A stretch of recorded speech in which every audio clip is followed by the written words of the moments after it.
After entering the first sector, the Dream Seekers group arrived at Defung, the very first city in Luoxing's history. There they met Senadina, the first god of Luoxing. Guided by Senna, the Dream Seeker joined a nearby souvenir exhibition. During this short trip, she noticed many familiar Oxia faces, yet none of their memories had ever mentioned Defung. Coralie and Helia eventually found the late-arriving little Layla and reunited with the Dream Seeker at the exhibition. After voting for their favorite souvenirs and witnessing the creation of the day's best souvenir, the group was invited to visit the god's home. Following a brief rest, and after sharing information with Coralie and Helia, the Dream Seeker combined their findings with the Tree-Sea theory and concluded that Defung might soon face a massive crisis. With friends at her side, and soothed by Senna's tea, snacks, and gentle presence, the Dream Seeker's anxieties temporarily eased. Led by Senna, everyone enjoyed food and party games and spent a peaceful evening together. The next morning, Layla, who woke first, developed a misunderstanding about the Dream Seeker due to Nahrolab's negligence. Feeling hurt, she vented her frustrations and threw a small tantrum. Even so, she and the Dream Seekers still needed to fulfill their promise to plant saplings with Senna. Forced to act together despite the awkwardness, they accidentally fell into a rift in the Sea of Data. Working together to survive slowly eased the tension between them. With Coralie and Helia's help, the misunderstanding was finally resolved. When Senna opened the sketchbook Layla had given her as an apology, everyone saw the true identities of the strangers that had appeared in Senna's dreams. It was Vita and Kiana. Now the story continues. The scene opens with the Dream Seeker's flashback. She waits 2 long hours for the results of her career assessment test before Yuyun finally appears, to tell her she'll be working under her from now on. Returning to the present, 1 week after the group's arrival in Defung, their plan to head to the central district with Senadina falls apart when Senna suddenly becomes ill. But with a looming crisis over Defung, they can't afford to simply wait for her recovery. With Layla temporarily taking over Senna's duties, the Dream Seeker, Coralie, and Helia decide to go on without them. Their first objective is to find the Dream Seeker's teacher, Yuyun. If anyone would notice an abnormality in the Sea of Data, it would be her. After all, she's a researcher working in the Data Research Institute. While they wait for the train, a girl secretly watches them. Helia, a trained Valkyrie, immediately senses her presence, but chooses to play along. Upon arriving at the Central District, the mysterious girl realizes the group is splitting up and decides to follow Coralie.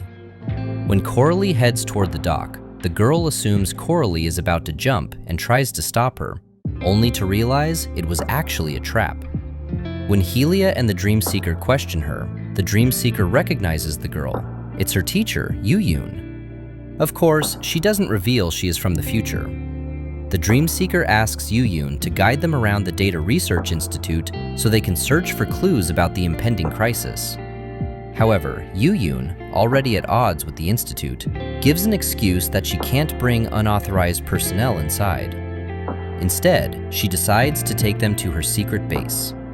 On the way, the Dream Seeker admits they are outsiders who have come to help her. Yuyun doesn't take them seriously. Right now, as far as she knows, Defung is the only city in Luoxing. Unsure how to respond to their kindness, she excuses herself under the pretext of buying drinks. At the milk tea shop, the clerk recognizes her and is instructed to report to the director if she appears.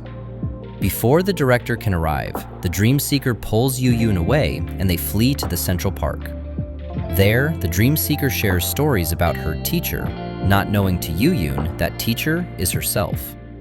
One of those memories is the flashback from earlier, how the reason she waited so long after the assessment test was because she had been judged unsuitable for any career and was to be returned to the stabilization chamber, until Yuyun ignored the results and took her in anyway. So, what is the stabilization chamber?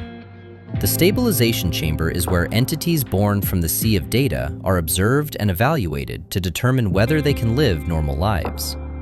The Dream Seeker herself is one such entity, born from nothing out of the Sea of Data.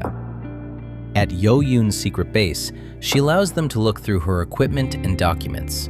Among them is the memory and time box, the same device Dreamseeker used in Oxia. Meanwhile, Yuyun wrestles with how to reveal her greatest discovery, a coming catastrophe.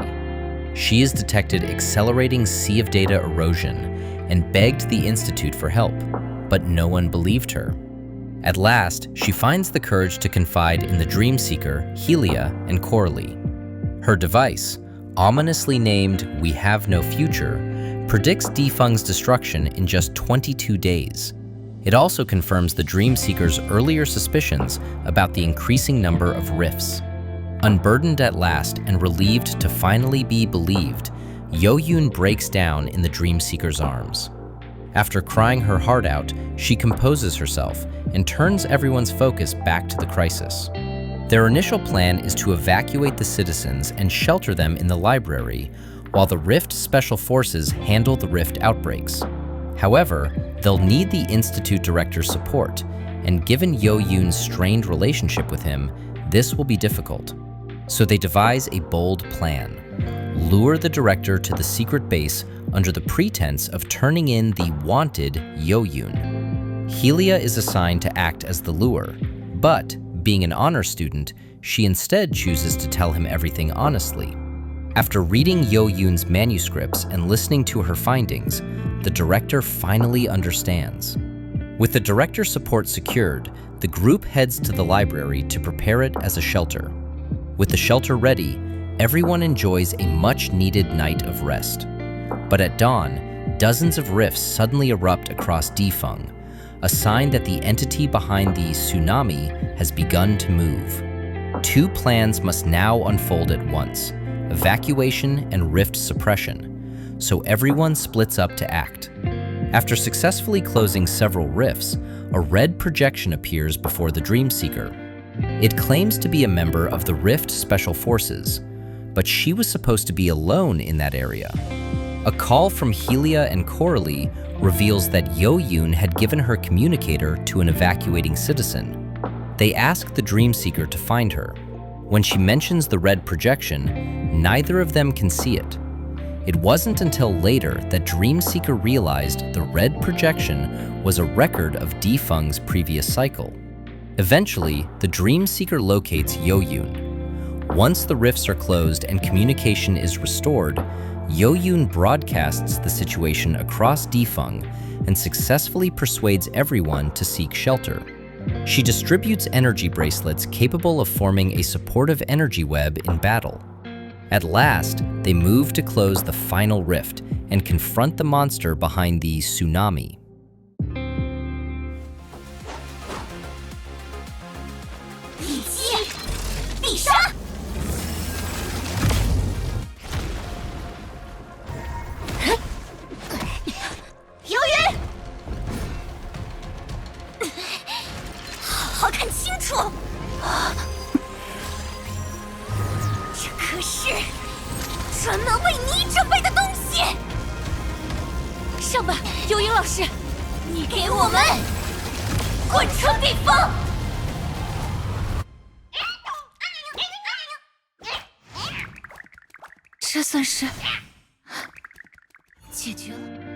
With the finishing blow delivered, the monster falls and the last rift closes.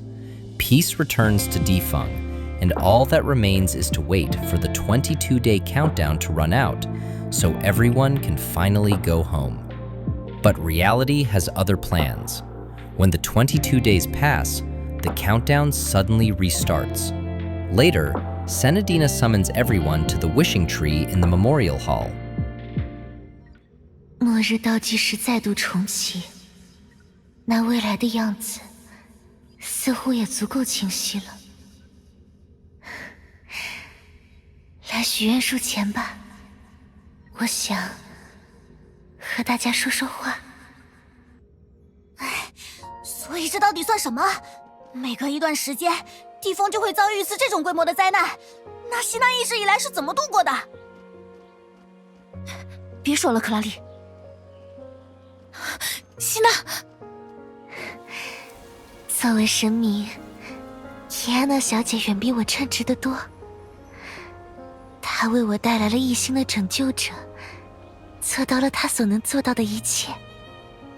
但我还是觉得很可惜，我真的在这里等了好久，才见到了长大之后的你。可留给我陪伴你的时间，好像所剩无几了呢。